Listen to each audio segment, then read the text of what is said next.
అంతంత ఖర్చు పెట్టి భారీ ఈవెంట్లు చేస్తా ఉన్నప్పుడు కొన్ని జాగ్రత్తలు తీసుకోకపోతే ఎంత నష్టం జరుగుతుందో లోకేష్ చెప్పులు తీసి పక్కన పెట్టిన విషయం ప్రూవ్ చేసింది కదా. ఇదిగో ఇలాగా తిరుపతి సభలో లోకేష్ మాట్లాడడానికి ముందు చెప్పులు పక్కన పెట్టడాన్ని సోషల్ మీడియాలో తెగ ట్రోల్ చేస్తా ఉన్నారు కదా. నేను ఆ వేవి ఇప్పుడు చూపించను గానీ ఇలా ట్రోల్ అయిపోవడానికి కారణం ఏంటి? ఇదిగో నేను ఒక క్లిప్ చూపిస్తా, జాగ్రత్తగా చూడండి. లోకేష్ వస్తా ఉన్నారు ప్రసంగానికి, ఇదిగో కెమెరామెన్ అటు పరిగెత్తుకుంటూ వెళ్ళాడు చూసారా. అంటే ఇది ప్రీ ప్లాన్, ఆయనకి ఇన్స్ట్రక్షన్స్ ఉన్నాయి కెమెరామెన్ కి అనే విషయం ఇక్కడ తేలిపోలా. వెంటనే కెమెరా అవుట్ ఇచ్చేటప్పుడు, లైవ్ ఇచ్చేటప్పుడు ఆన్లైన్ మిక్సింగ్ ఉంటుంది. ఆ ఆన్లైన్ మిక్సింగ్ లో ఉన్న ఆయన ఇదిగో ఈ యాంగిల్ తీసుకున్నాడు చూసారా, ఇలా సైడ్ నుంచి చూపించారు. మామూలుగా మాట్లాడుతున్నప్పుడు వేదిక వైపు నుంచి, ఆడియన్స్ వైపు నుంచి కదా చూపిస్తారు ప్రొజెక్షన్. వెంటనే మారింది అంటే ఇదంతా ప్లాన్డ్ అనే విషయం దొరికిపోయింది, తెలిసిపోయింది. మరి ఏం చేసి ఉండాలి? ట్రాల్ చేయడమో లేకపోతే ఇలా దొరికిపోయారు అని చెప్పి కామెంట్ చేయడమో ఎవరైనా చేస్తారు. మరి కీటాక్స్ అయితే ఏం చేస్తుంది? సజెస్ట్ చేస్తుంది. ఏం చేయొచ్చు?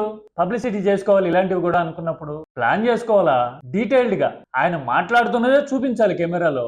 కానీ ఆ స్టేజ్ మీద దగ్గరలో ఉన్న వాళ్ళు ఎవరైనా మొబైల్ తో షూట్ చేసి మీడియాకు వదులుకోవాలి. లైవ్ అయిన వెంటనే అవి వదిలారనుకోండి, లోకేష్ మాట్లాడడానికి వస్తుండగా ఆయన చేసిన పని చూసి ఆశ్చర్యపోయారు సీనియర్లు. ఆయన కమిట్మెంట్ అంత గొప్పది. లాంటి ఎలివేషన్లు ఉంటాయి సోషల్ మీడియాలో, అలా ఇచ్చుకుని ఉండాల్సింది. అంటే అది ఇంటెన్షనల్ గా జరిగింది కాదు, చాలా ర్యాండమ్ గానే ఆయన అంత నిబద్ధత గల మనిషి అని అప్పుడు నమ్మేవాళ్ళు కొంతమంది. అంటే నేరుగా కెమెరా యాంగిల్ లైవ్ లో ఇలా మూవ్ చేయడం కాకుండా మొబైల్లో షూట్ చేశారనుకోండి, ఆయన పబ్లిసిటీ కోసం చేయలా, ర్యాండమ్ గానే ఆయన నిబద్ధత అలాంటిది అని అప్పుడు పబ్లిసిటీ చేసుకోవడానికి వీలుంటుంది. అలాంటివి ఆలోచించాలంటే కాస్త ప్రాక్టికాలిటీ ఉండాలి, అన్నిటికీ మించి కావాల్సి ఉంటుంది. పైగా స్పీచ్ లో కూడా ఫంబుల్స్, నెగేషన్స్ ఉన్నాయి. నెగేషన్ అంటే పరస్పరం కాంట్రాడిక్ట్ అయ్యే ఎగ్జాంపుల్స్ నేను ఒకటి చూపిస్తా. మనం చూసాం, ఒక గుజరాత్, ఒక ఒరిస్సాలో వరుసగా ఒకే ప్రభుత్వ అధికారంలోకి వచ్చగల ఎంత అభివృద్ధి చెందినాయో చూశారు కదా. గుజరాత్ లోను ఒరిస్సాలోను వరుసగా గెలిచారు అంటున్నారు. ఒరిస్సాలో వరుసగా గెలవలేదండి, మొన్నే అధికారంలోకి వచ్చింది బీజేపీ. అక్కడ మనం బీజేపీ గురించి కదా చెప్పాలనుకున్నాం.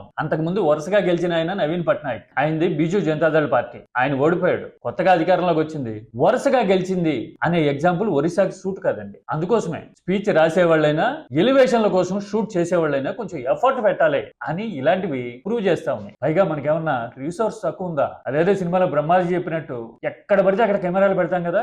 వీరమ్మ చెరువు దగ్గర 4 సుమోలు ఉంటాయి, కారు దిగేటప్పుడు ఒక 4 కెమెరాలు, చుక్కల గుట్ట దగ్గర ఇంకో 3 సుమోలు ఉంటాయి, స్టేజ్ మీదకి వస్తున్నప్పుడు 3 కెమెరాలు. ఇంత భారీ స్థాయిలో ఉంది అని చెప్పడానికి జిమ్మీలు, జిక్కీలు, అకేలా క్రేన్లు ఏవో అంటూ ఉంటారు. అలాంటివన్నీ ఇన్ని మోహరించినప్పుడు ఇది మాత్రం మొబైల్ తో షూట్ చేస్తేనే నేచురాలిటీ వస్తుందండి. కొంచెం దృష్టిలో పెట్టుకోండి ప్లీజ్. డైరెక్ట్ గా గుడికాడేసేయచ్చు కదరా.